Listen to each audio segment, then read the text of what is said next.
हाँ। वंदितु सौवसीजे ध्रुवमचलमणोऽङ्गदिं भक्ते गोचां समय भावड विनमो सुध केवली मणिनम नमः समय साराय स्वाणुभूत्या चकासते चित् स्वभावाय भावाय सर्वभावान्तरचिदे। जैसे समय सार जी पढ़ने के बाद में बनारसीदास जी को लगा कि इसमें थोड़ा करना योग का प्रकरण लिख देना चाहिए और थोड़ा चरना योग का प्रकरण लिख देना चाहिए, नहीं तो जीव कभी कभी एकांती हो जाता है। इसलिए उन्होंने वहाँ पे समय सार नाटक के अंतर में 22 अवक्ष की चर्चा कर दी चरना योग की और 14 गुण स्थानों की चर्चा कर दी। कारण क्या थे? उन्होंने पढ़ा तो बराबर से समझा नहीं तो एकांती हो गए, और इसलिए और अन्य जीव ना हुए, इसलिए समन्वय करने के लिए साथ में उसको भी जोड़ दिया। हम भी प्रकरण पाकर 8 कर्म की 148 प्रकृतियों को थोड़ा सा अपनी शक्ति प्रमाण विस्तार से समझ रहे, जैन सिद्धांत प्रविष्टिका के आधार से, कि ये सभी चीजें होती ही पर्याय। मतलब द्रव्य तो स्टैटिक है ही, ध्रुव है ही। कौन सा द्रव्य? अनंत गुणों के समूह वाला। बट पर्याय की ऐसी अनेकता और ऐसी विचित्रता है, उसका भी थोड़ा बहुत ज्ञान होना चाहिए। उन विशेषों का ज्ञान रहेगा तो निर्णय की बराबर से काम चलता है। तो ये सब द्रव्य कर्म के उदय में जीव के ये भाव जो होते हैं, जीव का अपना प्रकरण कहाँ चल रहा है? जीव उपाधि प्रकृति का प्रकरण चल रहा है कि जिन कर्मों का फल, कर्म का फल मतलब कर्म का उदय, स्थिति और उदय होने के बाद में उसका कोई फल नहीं मिलता है। फल तो मिलता है जब उदय होता है, तो उदय तो एक समय का ही, उसके फल में जीव में, उसका फल जीव में होता है। तो जीव में क्या होता है, कैसे निमित्त नैमित्तिक से जीव के भी परिणाम होते हैं, ये हम समझने का प्रयास कर रहे हैं। ये भी अच्छा प्रकरण है, अच्छा चल गया अपना 10-12 दिन जितना भी चला, और 1-2 दिन तो चलेगा मेरे ख्याल से। तो उसमें हमने ज्ञानावर्णीय, दर्शनावर्णीय और मोहनीय इन प्रकृतियों का, मतलब 5 प्रकृतियाँ छोड़ दी, 47 में से 42 प्रकृतियों के क्या कर्म का फल मिलता है, बहुत ही मोटा मोटा देखा है। सूक्ष्म में तो फिर बहुत विस्तार है, बहुत प्रकार के, अनेक प्रकार के होते हैं। अभी प्रवचन सार जी कल मैंने जैसे कहा, वो गाथाएं देखिए कि अनेक प्रकार के भाव होते हैं, मोह आदि के भी। तो उस निमित्त से ऐसी परिणाम होते रहते। तो अभी अंतराय कर्म के ऊपर आ जाते। अंतराय कर्म में दानांतराय कर्म का उदय हो, लाभांतराय कर्म का उदय हो, भोगांतराय कर्म का उदय हो, उपभोगांतराय कर्म का उदय हो, या वीर्यांतराय कर्म का उदय हो। ये 5 का उदय होगा तो उसका फल में जीव में होता है। तो क्या होता है जीव में? जैसे दानांतराय कर्म का उदय हो तो जीव को ऐसा भाव आएगा कि मैं दान आदि नहीं दूँ, ऐसा भाव आ सकता है, आता है। किसी किसी जीव का रहता है ना, छूटते ही नहीं पैसे। अपन देखते हैं, कभी कोई कहता है बहुत धन अच्छा है, वो अपने प्रथमायु की घटना हमने देखी थी। कौन सी वाली? जो उज्जैन नगरी में 7 मंजिल घर बनाया था। 2 मिनट में पूरा करता हूँ क्योंकि पूर्व में देखी हुई विस्तार से। तो जैनी था वो सेठ, अच्छा धन था। पत्नी को लगता था थोड़ा जीव धर्म करे, दान व्रत आदि कुछ करे, शक्ति प्रमाण गुरु से भाव ही नहीं होते थे। तो पत्नी परेशान थी, और जब सुबह सुबह अपने महल के वहाँ पेंटिंग का कुछ कारीगरों को बता रहा था, मुनिराज जा रहे थे स्मित हास्य करके, तो उसे लगता है मुनिराज तो कभी ऐसा करते नहीं, क्या बात है। फिर आहार को आते हैं, बच्चा मल आदि का त्याग करता है, फिर भी इसे कुछ नहीं लगता है कपड़ों के ऊपर। फिर मुनिराज स्मित हास्य करते हैं, तो इसे लगता है क्या बात है, मैं पूछूं इनको जाके। और दोपहर को जब व्यापार पर रहता है तो बकरे को जब पीटता रहता है लाठी से उसको हटाने के लिए कि भाई कुछ खरीदना वेचना नहीं है, फिर स्मित हास्य करते वो जाता है, तब पता चलता है कि भाई अभी 7 दिन क्या है। तो अभी उसके पास करोड़ों रुपए पैसे, धन की कमी नहीं, 7 मंजिल घर बना दिया उज्जैनी नगरी में, उसके जैसा घर किसी का नहीं। बट छूट क्यों नहीं रहा है दान देने का? तो निमित्त रूप में दानांतराय कर्म का उदय, और नैमित्तिक रूप में जीव को ऐसा भाव नहीं होता है, छोड़ने का भाव नहीं होता।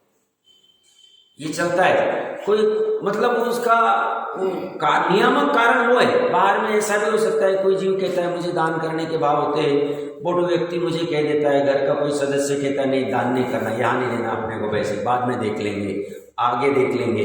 तो वो क्या लगता है, उसे नौकर्म दिखता है, उसे लगता है कि इनकी वजह से मैं दान नहीं दे पा रहा हूँ। बट है ऐसा नहीं, वो तो बहिरंग निमित्त कह सकते, अंतरंग निमित्त दानांतराय कर्म का उदय। और वो दानांतराय कर्म का उदय क्यों आया, पहले स्थिति में था, स्थिति में क्यों था, बंद हुआ था, बंद क्यों था, उस समय अन्य अंतराय कर्म का बंद क्यों होता है वो हमने देखा था। दूसरे को अंतराय आदि देना, उससे वो बंद गया, तो उससे उसको देने की भाव नहीं होती दानांतराय। ऐसे वीर्यांतराय लेते, लाभों को भी लेते।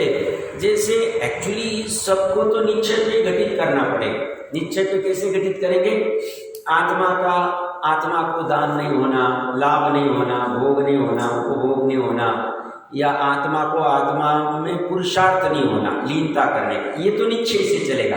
बट हम साथ में भी व्यवहार का भी देखेंगे तो वीर्यांतराय कर्म का उदय, वीर्यांतराय का पर्याय कौन सी, पुरुषार्थ। तो वीर्यांतराय मतलब वीर्य के पर्याय पुरुषार्थ है, तो वीर्यांतराय कर्म का उदय होगा तो जीव को पुरुषार्थ करने का भाव होगा। पुरुषार्थ दो अपेक्षा से देख सकते हैं, एक तो धर्म मार्ग में और एक लौकिक मार्ग में। लौकिक मार्ग में जैसे कोई व्यक्ति होता है, मैंने भी ऐसे 2-5 उदाहरण देखे, 5-5 साल से घर पे यंग है, 20, 22, 25 साल के, कुछ ना कुछ 10, 20, 50 हजार का तो कमाई कर ही सकते हैं, बड़ी इच्छा ही नहीं, घर पे बैठे, घर का अच्छा इसलिए नहीं भरा, घर वाले भी कहते हैं मानता नहीं है, बैठा हुआ है, तो इसको क्या है, थोड़ा बहुत टाइम पास के लिए करेगा, कुछ शेयर्स का, इसका उसका, बट ऐसा विशेष जो पुरुषार्थ व्यापार आदि करने का वो क्यों नहीं हो रहा है, तो वीर्यांतराय कर्म का निमित्त रूप में उदय, और ऐसा लौकिक में पुरुषार्थ करने का भाव नहीं होना। हम उदाहरण स्थूल से देख रहे हैं, व्यापार करना कोई अच्छी बात नहीं है,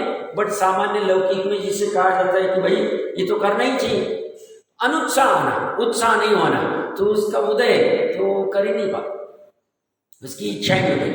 और धर्म मार्ग में देखें तो उस अपेक्षा से वीर्यांतराय कर्म का उदय है और जीव को धर्म मार्ग में पुरुषार्थ करने का अनुत्साह होता है, उत्साह नहीं होता, करने की इच्छा नहीं होती, वो दुखदायी लगता है, दूर भागने की इच्छा होती है, जो भी कुछ कर। धर्म मार्ग में कुछ भी ले सकते, दान ले सकते, व्रत ले सकते, कुछ भी ले सकते।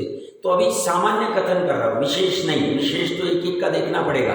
जैसे भी ओवरऑल जैनी अपने बंधु बांधव आदि में भी धर्म का उत्साह कम हो गया, तो निमित्त रूप में वीर्यांतराय कर्म का तीव्र उदय रह सकता। अभी धर्म की हानि हो रही है ना, जैसे आप देखेंगे 100 साल पहले धर्म कैसा था, 200 साल पहले कैसा था, हम इतिहास को देखें तो ये उत्तरोत्तर हानि चल रही है, तो वैसे अंतराय कर्म का भी उदय होता है। धर्म अपेक्षा से भी चर्चा की मैंने और इसकी भी, जैसे आप लोगों ने सुना होगा महाराष्ट्र के लोगों को काम करना अच्छा लगता है, इसलिए बहुत सारे यूपी बिहार वाले बंधु वहाँ चले जाते, वो मेहनत करते तो उनको वहाँ से निकाल देते। कारण क्या, तो बोले वो हमारी रोजी रोटीदार है। तो महाराष्ट्र वाले बंधु को पैसा तो चाहिए, आप पगार मुझे 500 रुपये का दो, कारीगर होगा तो 500-1000 रुपये दो, बट काम मैं क्या करूँगा, 10 बजे आऊँगा, 1 बजे से 3 बजे भोजन की छुट्टी लूंगा और 6 बजे चला जाऊंगा, 6 घंटे का मुझे चाहिए। और वो बंदा कहता है मैं 10 घंटे काम करूंगा और 500 रुपये लूंगा। तो ये क्या है, अनुत्साह, मुझे काम नहीं करना है, पैसा चाहिए मुझे। तो वहां वीर्यांतराय कर्म का उदय जा रहा है, प्रमाण, और बाकी भी कारण होंगे, बट हम एक एक कोई देख रहे हैं अभी इंडिविजुअली, क्योंकि एक साथ 8 कर्म का उदय होता है। ऐसा नहीं कि एक ही कर्म का उदय होता है, एक साथ 8 कर्म का उदय चल रहा है हर समय। आयु कर्म का भी उदय चल रहा है, एक एक समय से आयु बढ़ती जा रही है, सभी कर्म का उदय, सात वेदनीय का जिस प्रमाण में कर्मों की उदय की विचित्रता बहुत है, तो अभी इतनी कॉम्प्लिकेटेड लेंगे नहीं, बट हम स्थूल में चर्चा कर रहे हैं, समझ में आ रहा है क्या हो रहा है।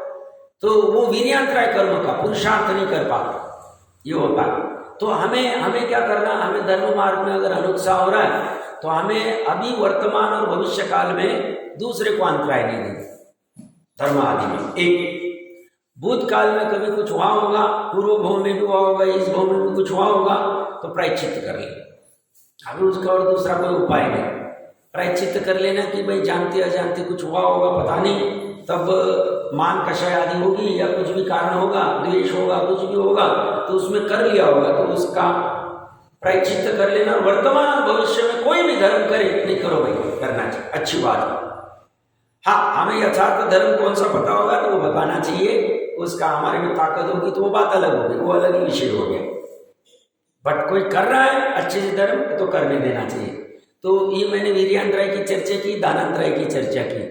लाभ भोग उपभोग, लाभ मतलब अभी लाभांतराय कर्म का उदय, लाभ ही नहीं होता है, वो चाहता तो बहुत ही इच्छा है। अब उसमें जीव में फल क्या आता है, तो उसको लाभ न होना, वाह, ये जीव को फल मिल गया। इच्छा है, इच्छा किसकी पर्याय है, चारित्र गुण की। और लाभ न होना, ये वीर्यांतराय गुण अंतराय कर्म के निमित्त से जीव में वैसा लाभ न होने का भाव उत्पन्न होता है, मतलब होता ही नहीं। वो बहुत प्रयास करता है, फिर कुछ भी बाहर में दिखता, बाहर में कि साहब वो आदमी ने अड़चन ला दी, उसने कुछ प्रॉब्लम कर दिया, इसलिए मेरा काम नहीं हुआ, बस होने ही वाला था, बट लास्ट मिनट में कुछ ये हो गया। ये हम देखते हैं ना, लाभांतराय कर्म, उसका लाभ नहीं होना। हमारे कोई परिचित थे, जब मोरारजी देसाई साहब का पीएम बनने वाले थे ना, अचानक बहुत साल हो गए, उस समय में वो सीए थे बॉम्बे में, तो उनको ऑफर आई थी कि आप फाइनेंस मिनिस्टर बनो। उनका थोड़ा सा अच्छा होगा, जो भी कारण होगा, बट उनके लाभांतराय कर्म का उदय होगा या जो भी कारण होगा, घर के सदस्य आदि निमित्त बाधक होंगे, नहीं अपने को इसमें उलझना नहीं, बहुत मच रहती है, जो भी कुछ कारण होगा, तो उन्होंने नहीं लिया। उस समय में उसका लाभ न होना, जैसे होता है ना, अभी बस यही आदमी बैठने वाला था कुर्सी के ऊपर और अचानक लाभांतराय नहीं बैठा, क्या कारण, जैसे राम का मैंने उदाहरण दिया, लाभांतराय कर्म का उदय होगा तो सत्ता पर बैठने का हुआ नहीं, और बाद में फिर लक्ष्मण बैठा।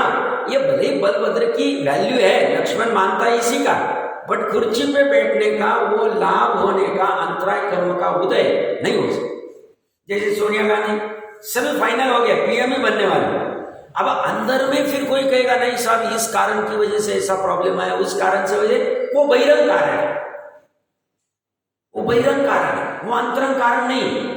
अंतरंग कारण कर्म का उदय, बहिरंग कारण की कोई वैल्यू नहीं। आप समझदार की मंद अधिकार देख लेना, जो भी सुख दुख होता है, जो भी आयु आदि का क्षय या रहता है, नियामक कारण द्रव्य कर्म है निमित्त रूप में, और उपादान से तो जीव की वैसी अवस्था होने की योग्यता, वैसा परिणाम होने की योग्यता, जो हम प्रवचन सार जी की गाथा से देखने वाले, आज ही मोस्टली हो जाएगा।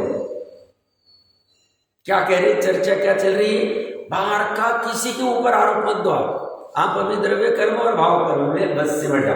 द्रव्य कर्म भी निमित्त है, व्यवहार से, उपचार से, बहिरंग कारण तो कुछ भी नहीं। तो जैसे सोनिया गांधी बैठने वाली, वो सबको सीन याद ही होगा, वो खड़ी हुई बोलते मैं नहीं बैठ रही इनको, अभी इनके लाभांतराय कर्म का क्षेत्र किसका, मनमोहन सिंह जी का। मनमोहन सिंह अपने नॉर्मल कॉलेज में प्रोफेसर है, उनको कोई लेना देना नहीं, इकोनॉमिस्ट है, अर्थशास्त्री, बट उनके लाभांतराय कर्म का क्षेत्र है। और भोगांतराय तो हो गई, प्राइम मिनिस्टर पद को भोगना, प्रेसिडेंट पद को भोगना आदि आदि। और 1991 में ऑफर आता है पी नरसिंह राव का, आपको फाइनेंस मिनिस्टर बनना है, अर्थशास्त्र मतलब ये बनना है, आ गया उसका क्षेत्र में। वो सामने वाले बहिरंग निमित्तों को ऐसी बुद्धि आएगी, ऐसा ही विकल्प आए जिसकी सत्ता, और जिसका नहीं होगा ही नहीं, आप कितना भी कर लो। तो करना क्या साहब, हमें इसमें ज्यादा आकुलित नहीं होना, हमारी घर गृहस्थी चलन जितना करना, सहज में पुण्य का उदय आए तो उसमें उछलना नहीं, पाप का उदय आया तो डाउन नहीं होना। हम बिना काम की इच्छा करते हैं, हमें ये पद चाहिए, हमें वो करना है, हमें वो करना है, हमें इसका लाभ होना चाहिए, बट ज्ञानी जी कहते तुम्हारे लाभांतराय कर्म का उदय, तो तुम प्रथमायुग से, प्रथमायुग भी इसलिए व्यर्थ नहीं, जब जीव कर्म योग की पढ़ाई करता है उसको प्रथमायुग से, जैसे मैंने राम का उदाहरण दिया, अन्य उसको लिंक कर सकता है, 100% लिंक कर सकता है उसको स्थूल रूप से। सूक्ष्मता में तो फिर केवल ही जाने, उसकी बात नहीं। तो अपना प्रकरण कहां से चल रहा था, तो मनमोहन सिंह को ऑफर आ, और उसके बाद भी प्राइम मिनिस्टर के लिए, अब प्राइम मिनिस्टर के लिए प्रणब मुखर्जी, मैं एक पॉलिटिक्स क्यों कर रहा हूँ जिसको थोड़ी बहुत जानकारी होगी, तो प्रणब मुखर्जी दावेदार थे, क्यों, तो इतने साल से थे और उस मुरब्बा था, बट ये व्यक्ति का और मेरा जमता नहीं, तो जिसके हाथ में रिमोट है वो कहता है इसको करना चाहिए। अब उसके लाभांतराय कर्म का क्षयक्षम मनमोहन सिंह के और प्रणब मुखर्जी के उस पद का लाभांतराय कर्म का उदय नहीं हो, फिर लास्ट मिनट में चक्री घूम जाए, चक्री घूम जाए। ऐसा होता है, ये दिखता नहीं, होता ऐसा ही। ये कर्म व्यवस्था इसलिए अच्छे से समझ लीजिए, कर्म व्यवस्था बहुत गजब। ये रहे तो सहजता आ जाए। फिर हमें दूसरी की थाली का दिखता है, सब उनको इतने धन का लाभ कैसे हो गया, कुछ भी नहीं था, हम तो इतना कर रहे हैं, हमारा तो कुछ नहीं हो रहा है, हम तो 16 घंटे मेहनत कर रहे हैं, उनके 3 घंटे में इतने पैसे आ रहे हैं, कैसे हो रहा है, उनकी इतनी बरकत, कुछ नहीं, शांति। निमित्त रूप में लाभांतराय या जो भी कर्म का क्षयक्षम होगा उनका अगर अच्छा हो रहा है और अपना नहीं हो रहा है तो लाभांतराय का। तुमने क्यों बांधे लाभांतराय कर्म, तुम्हारे उदय में आ रहे, तुम क्यों रो रहे हो? जैसे टोडरमल साहब को अच्छे से ज्ञान था, उनको कोई आकुलता नहीं हो, जितनी मेरी समझ। अब अंतर केवल एग्जैक्ट जाने क्यों, बागचंद जी साहब को इनको अंत ज्ञान है, अपनी प्रतिकूलता है, कोई फर्क नहीं पड़ता। हमारे लाभांतराय, भोगांतराय, उपभोगांतराय, और हमें इसमें इंटरेस्ट भी नहीं, क्योंकि हमें तत्व ज्ञान हो गया। समझ में आ रहा है मैं क्या कहना चाह रहा हूं? और जिसे तत्व ज्ञान नहीं, वो बोलते साहब क्या बातें करते हो, यहाँ बैठ के बातें करना ठीक है, पैसे के बिना क्या चलता है, इसके बिना क्या चलता है, ये तो करना ही पड़ेगा ना, ये तो होना ही पड़ेगा, करो भैया। और जिसे तत्व ज्ञान हो गया वो सहज हो जाता, फिर वो उसमें बहुत आकुलता, बहुत ही विकल्प, ये सब नहीं करते, ये बेनिफिट हो जाता तत्व ज्ञान, ये वस्तु व्यवस्था समझने का ये फायदा हो जाता है। फिर भूमिका अनुसार राग तो आएगा, ऐसा नहीं, राग तो भूमिका अनुसार आएगा, बट उसमें एकत्व भाव, कर्तृत्व भाव, भोक्तृत्व भाव, वो जोर नहीं आया, वो जोर निकल गया, हमारा काम हो गया, हमारा संसार अभी ज्यादा बचा नहीं। और वो जोर आ रहा है वो प्रॉब्लमेटिक, वो कुछ भी करके वो जोर को खत्म करना है। वो जोर कैसे खत्म होगा? एक ही चीज, आत्मदर्शन, और कुछ भी नहीं। बाकी 11 अंग वाले का ज्ञान भी काम का नहीं है, कुछ भी करके अंतर्मुहूर्त के लिए आत्मा उर्दू हो जाए, त्रिकाल। और दूसरा सोल्यूशन नहीं उसका, वो कैसे होगा वो तुम डिसाइड करो, तुम निर्णय करो, तुम उसके लिए जितना मापा खपाना खपाओ, इसको वेस्ट मत समझो, होगा तो काम इसी से। आत्मदर्शन, आत्मा की दर्शन कहो, श्रद्धा कहो, अवलोकन कहो, अहम कहो, जो भी कुछ कहना है आपको, विश्वास कहो, प्रतीति कहो, वही उसका उपाय। वो हो जाएगा अपने आप, इसमें फिर सहजता आ जाएगी। और वो नहीं होगा, कितना भी ज्ञान करे, यहाँ पे जा रहे बाहर जाते उल्टा हो जाता है, वो वहां पे वापस उसी में गिर जाता। क्यों? वो भाव नहीं पकड़ता, भाव पकड़ना चाहिए, उस ज्ञान का भाव पकड़ना चाहिए। प्रकरण कहां से चल रहा है? तो हम दानांतराय, विजयांतराय, लाभांतराय, लाभांतराय में फिर ऐसे बहुत सारे उदाहरण देख सकते, बहुत सारे। अभी जैसे ये कृष्ण आदि के लाभांतराय कर्मों का उत्कृष्ट क्षयक्षम होता है, तो ऑटोमेटिकली वो प्रति नारायण को भाव होते, उसको कुछ ना कुछ करके मिलने आ जाते, या तो ये चले जाते, नहीं तो वो आ जाते। जैसे कृष्ण को सामने से मिलने आना, कोई जरूरत नहीं, बैठा रहता था, कृष्ण युद्ध करने जाने वाला था नहीं, बट अभी उसके लाभांतराय कर्म का क्षयक्षम होना है, चक्र उसके पास आना है, हो जाएगा, सब हो जाएगा। भरत जी आदि शांतिनाथ कुंतुनाथ बैठे आराम से, और सब क्या हुआ, चक्र उत्पन्न हो गया, ठीक है चलो भैया जाके आ जाते, देख के आ जाते, हो जाए। अब हमें इस पे विश्वास नहीं, सब किए बिना कैसे मिलेगा, घर में कैसे बैठ के पैसा मिलेगा। एक तो अभी होंडा अवसर पड़ी काल पुण्य का उदय नहीं ऐसा कि जैसे जीवंदर आदि को जहां भी जा रहे हैं या वासुदेव आदि को लाभ ही लाभ होता जा रहा है, लाभांतराय कर्म का क्षय जहां भी